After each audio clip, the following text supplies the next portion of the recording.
غلبتي تدوري على وسيله لمنع الحمل وبتحتاري كل مره. في الفيديو ده انا مش هكلمك عن وسائل منع الحمل، لان هكلمك عن اشهر وسيله مستخدمه الا وهي حبوب منع الحمل. انا دكتور احمد بدر الدين، اخصائي امراض النساء والتوليد والحقن المجهري. النهارده هنتكلم سوا بالتفصيل عن اشهر نوع من وسائل منع الحمل والا وهي حبوب منع الحمل. في الاول هنقسم حبوب منع الحمل لنوعين كبار، وهم النوع الاول احادي بيتكون من هرمون البروجسترون فقط، وده مخصوص جدا للمرضعات لعدم احتوائها على هرمون الاستروجين اللي بيأثر وبيقلل من هرمون اللبن البرولاكتين فوق البروجسترون، امن جدا للمرضعات. من الافضل استخدامه بعد 40 يوم من الولاده، بيتاخد قرص كل يوم في ميعاد بدون توقف. في الاغلب هتلاقيهم 28 قرص، يعني قرص يوميا باستمرار بدون توقف. لأول مرة هناخده من اليوم الخامس من نزول الدورة. النوع الثاني ده مركب بيتكون من هرموني الاستروجين والبروجسترون، ده موجود في الصيدلية بأسماء مشهورة جدا، انت حافظهم احسن منها، هتلاقيهم في المستشفيات برضو كمان. ده بيتاخد قرص يوميا لمده 21 يوم، ثم راحه ونوقف اسبوع نزول الدوره، ثم نستأنف الحبوب مره اخرى، وبكده هنلاقي الشريط عباره عن 21 قرص. بيتاخد السيدات العاديه، وفي بعض الدكاتره بتكتبه المرضعات بعد 6 شهور من الرضاعه، حتى يكون اعتمد الرضيع على مصدر اخر للتغذيه، وهرمون البرولاكتين لو قل بيبقى مفيش مشكله. الاعراض الجانبيه لحبوب منع الحمل هي غثيان وقيء، زياده في الوزن نتيجه احتباس السوائل ممكن تحصل من الهرمونات اللي اسمها ووتر ريتنشن او السمنه الكاذبه، نزيف غير منتظم زي النقط، اضطرابات، التغيرات في المزاج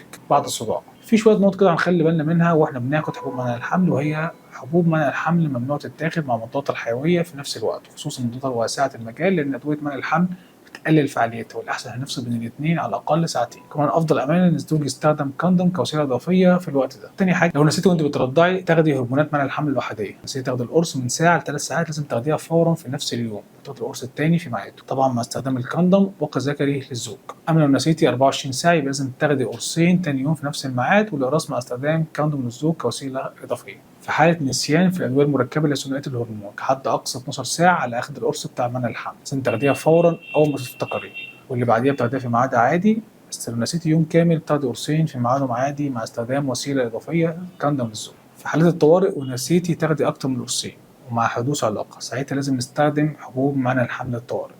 في النهايه اقراص منع الحمل بتتاخد في مواعيدها بغض النظر عن حدوث علاقه من عدمه.